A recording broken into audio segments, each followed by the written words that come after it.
Hello, friends. This is Dave Hurwitz, executive editor at ClassicsToday.com, here with the 5 greatest Grieg pianists. I bet you didn't even know Grieg pianists can be a thing, but it can. It really can. I mean, Grieg wrote, really most of what he wrote was piano music. He was one of the great keyboard composers in the latter half of the 19th century. There's very, very rich repertoire of music, everything from the sonata to Norwegian folk dancey things, to the lyric pieces, to the ballade, and oh my goodness, the Holberg Suite in its original version. Just a tremendous range, and so much of the music is marvelous, absolutely marvelous. And really, pianists should not fear to specialize just a bit, because the music rewards the attention and people love it, and it's like not a bad thing. There was this sort of snooty impression in the classical music universe that playing Grieg is somehow sort of slumming. He's this nice, gentle nationalist guy. Remember Debussy's famous comment about Grieg's piano works: sweetmeats filled with snow. In other words, they're pleasant, but they have no real substance. Well, that's crap. I mean, it really is nonsense. I mean, Debussy was obviously projecting. You could say the same thing about him. Not that we should. It's not appropriate to either of them. And Grieg was a very, very imaginative composer for the keyboard. So here are the 5 greatest Grieg pianists. First, Emil Gilels. Now, Gilels didn't do tons of Grieg. He's best known for that single disc on Deutsche Grammophon of music from, of lyric pieces for piano. But it's one of the great Grieg records ever. And the reason I think he needs to be included isn't just that the performances are extraordinary, but that to have an artist of the stature and seriousness of Gilels do that music actually forced a lot of critics. And I remember when this disc came out and reading reviews and things like that, it forced a lot of people to take Grieg's piano music more seriously. It wasn't just Pop's concert stuff. And I really think that was a game changer in the Grieg discography, because it really did show that if you lavish the care and attention on the music that it deserves, it will reward you with, an experience that has drama and substance and expressive depth and all of these things. So Emil Gilels definitely leads off. Next, Leif Ove Andsnes. Well, I mean, it's nice to have a Norwegian pianist. Actually, there are quite a few Norwegian pianists these days who are extremely good and who've done quite a bit of justice, really serious justice, to Grieg's complete piano works. And we'll talk about one of them below. But Andsnes, who has dipped into Grieg at various points in his career, including 2 recordings of the piano concerto and whatnot, is a splendid, splendid pianist generally, and a splendid Grieg pianist in particular. Next, Walter Gieseking. He pops up on these lists a lot, in your lists, not so much mine, because I'm always a little bit concerned about these sonic qualities.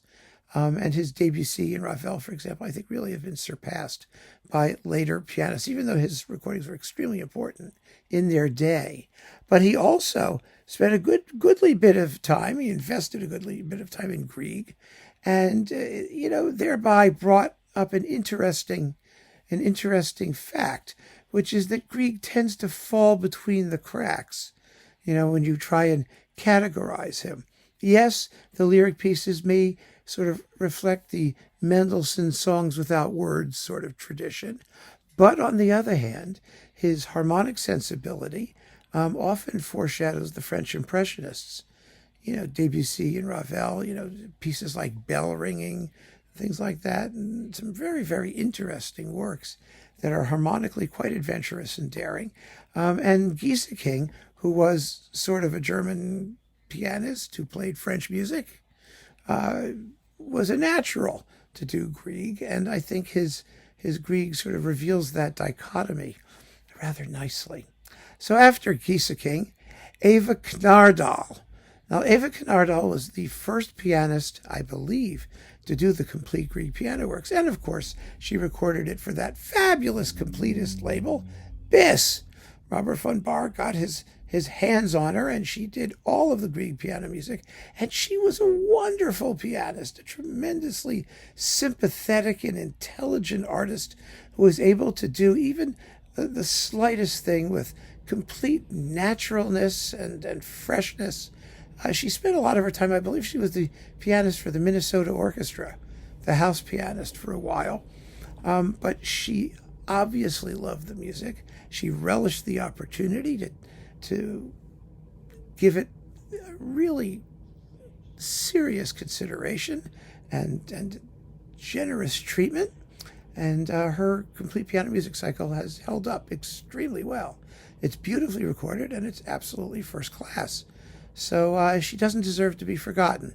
I really think that she made a major statement in making those recordings, and so did Biss. And last but not least, of the several pianists who've done complete Grieg editions, this is one of the most interesting. Antonio Pompa-Baldi. In addition to having an absolutely fabulous last name, he recorded the complete Grieg piano works on Centaur, which is a pay-to-play label. You know, it's a vanity label, essentially.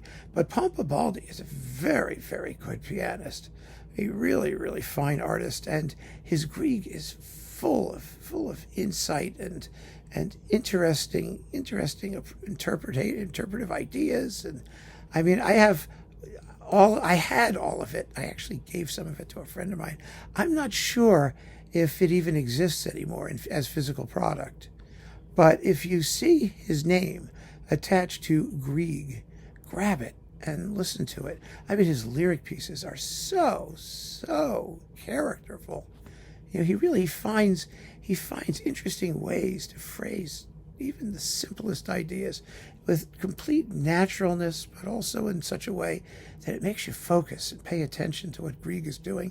They're beautiful interpretations. Absolutely lovely. So remember that name and remember that set. Maybe someday it will reappear as a collected set. It really deserves to. So there you have it, the 5 greatest Grieg pianists. Feel free to contribute your own selection. And keep on listening, friends. Thanks for joining me. Take care.